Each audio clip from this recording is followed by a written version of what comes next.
By capital are ఏదైనా okay ఇది వచ్చేది. ఇప్పుడు దీన్ని మనం ఏం కనుక్కోవాలి, కాస్ ఫై కనుక్కోవాలి. కాస్ ఫైని ఏ విధంగా కనుక్కోవచ్చు, ఇక టాన్ ఫై తెలుసు, కాస్ ఫై వచ్చిద్దా, టాన్ అంటే సైన్ బై కాస్, మళ్ళీ సైన్ కావాలిగా, మరి సైన్ ఎలా వచ్చింది, దీని ఏం చేస్తాం రైట్ యాంగిల్ ట్రయాంగిల్ నుంచి ఫైండ్ అవుట్ చేస్తాం. ఇదిగోండి ఇది ఒక రైట్ యాంగిల్ ట్రయాంగిల్ అనుకోండి. Okay tan theta is equal to formula ఏంది ఆపోజిట్ బై అడ్జసెంట్. ఇప్పుడు ఇక్కడ థీటా ప్లస్లో ఫై ఉంది కాబట్టి ఇక్కడ ఫై అనుకుంటున్నా.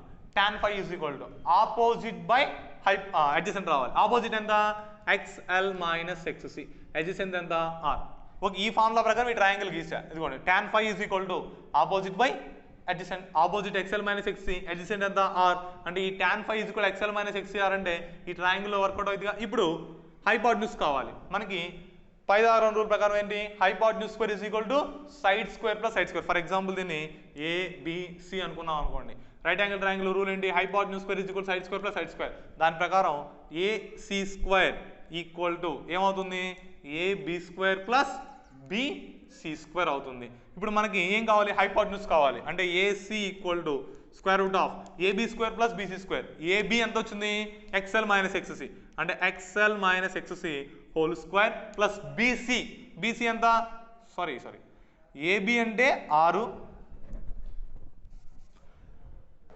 ఏబి అంటే ఆర్ కాబట్టి ఆర్ స్క్వేర్ అని రాశాను. బీసీ అంటే ఎక్స్ఎల్ మైనస్ ఎక్స్సి కాబట్టి XL minus x c whole square రాస్తాం. అంటే హైపోటెన్యూస్ వాల్యూ ఇది. అంటే ఈ హైపోటెన్యూస్ ఎంత రాసుకోవచ్చు, square root of are square plus x l minus x c whole square అని రాసుకోవచ్చు. రైట్ యాంగిల్ ట్రయాంగిల్ వచ్చిందిగా. దీని ప్రకారం కాస్ ఫై రాసుకుందాం. కాస్ ఫై ఫార్ములా ఏంటి అంటే కాస్ థీటా ఫార్ములా ఏంది అడ్జసెంట్ బై హైపోటెన్యూస్. అదేవిధంగా ఇక్కడ థీటా ప్లస్లో ఫై ఉంది కాబట్టి cos phi is equal to adjacent by hypotenuse రాస్తే capital are by square root of are square plus x l minus x c whole square అవుతుంది. దేనికి ఫార్ములా ఇది power factor in LCR series circuit.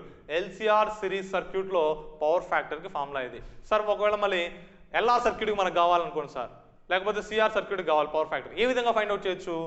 In LR సర్క్యూట్లో XC ఉంటుందా, ఉండదు. Capacitor ఉండదుగా, capacitor లేదు కాబట్టి capacitive reactance ఎంత 0 కాబట్టి in LR circuit XC equal to 0.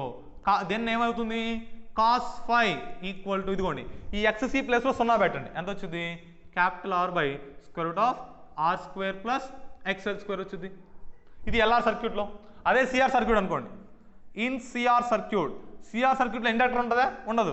అంటే ఎక్స్ఎల్ ఎంతకు సమానం 0కి సమానం, ఎక్స్ఎల్ 0 కాబట్టి ఈ ఎక్స్ఎల్ ప్లస్లో 0 పెట్టండి, ఎంత వచ్చింది cos phi is equal to capital are by square root of are square plus XC square. ఇది సిఆర్ సర్క్యూట్లో. Okay LR circuit, CR circuit, LCR circuit ఈ మూడిట్లో పవర్ ఫ్యాక్టర్. ఓకేనా ఇంతవరకు మనకి power in an AC circuit, అదేవిధంగా power factor అంటే ఏంటి, ఇంకొకటి కూడా ఉంటుంది ఇక్కడ చిన్నది వాట్లెస్ కరెంట్ అంటారు. ఏమంటది వాట్లెస్ కరెంట్. వాట్లెస్ కరెంట్ అంటే పవర్ అనేది 0. If average power consumption in a circuit is equal to 0 then it will be known as wattless power or wattless current. Okay మనం తీసుకున్నటువంటి సర్క్యూట్లో యావరేజ్ కరెంట్ కన్జంప్షన్ ఎంత అవ్వాలి 0 అవ్వాలి, అంటే పవర్ 0 అవ్వాలి. పవర్ 0 ఎప్పుడైతే తీసుకోండి, ఫర్ ఎగ్జాంపుల్ పవర్ 0 అనుకోండి, ఇక్కడ P average is equal to ERMS IRMS cos phi అని ఉంది. పవర్ యావరేజ్ పవర్ 0 అంటున్నా, అంటే 0 equal to ERMS into IRMS into cos phi అని అర్థం.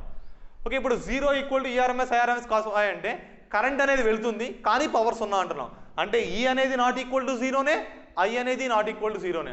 అప్పుడు కాస్ ఫై ఎంతకు సమానం అవుతుంది 0కి సమానం అవుతుంది. కాస్ ఫై 0 అంటే అర్థం ఏంటి, ఫై ఈక్వల్ టు 90 అనేగా. ఓకే అర్థమవుతుందా. వాట్లెస్ కరెంట్ అంటే ఏంటమ్మా, if the average power consumption in an AC circuit is equal to 0 it will be known as wattless current. మనకి యావరేజ్ పవర్ కనుక 0 అయినట్లయితే దాన్ని వాట్లెస్ కరెంట్ అని పిలుస్తాము. యావరేజ్ పవర్ 0 అంటే P equal to 0, 0 equal to ERMS into IRMS into cos phi. ERMS not equal to 0నే, IRMS not equal to 0నే. అప్పుడు కాస్ ఫై ఎంతకు సమానమైంది 0కి సమానమైంది. కాస్ ఫై 0 అంటే ఏం రాసుకోవచ్చు, phi is equal to 90 degrees రాసుకోవచ్చు. అంటే ఫై ఈక్వల్ టు π/2 అయినప్పుడు మనకి అక్కడ పవర్ కన్జంప్షన్ ఎంత అయితే యావరేజ్ పవర్ కన్జంప్షన్ అనేది 0 అవుతుంది. ఫర్ ఎగ్జాంపుల్ ఇండక్టర్ తీసుకోండి, ఇండక్టర్లో కరెంట్కి వోల్టేజ్కి మధ్యలో ఫేజ్ డిఫరెన్స్ ఎంత 90నే, అంటే యావరేజ్ పవర్ కన్జంప్షన్ ఎంత 0. అదే కెపాసిటర్ తీసుకోండి, కెపాసిటర్లో కూడా కరెంట్కి వోల్టేజ్కి మధ్యలో ఫేజ్ డిఫరెన్స్ ఎంత 19. అప్పుడు మళ్ళీ cos phi 0 అయింది, యావరేజ్ పవర్ కన్సంప్షన్ ఎంత అయింది 0 అవుతుంది. అంటే వీటిని వాట్లెస్ కరెంట్స్ అంటారు. ఓకే.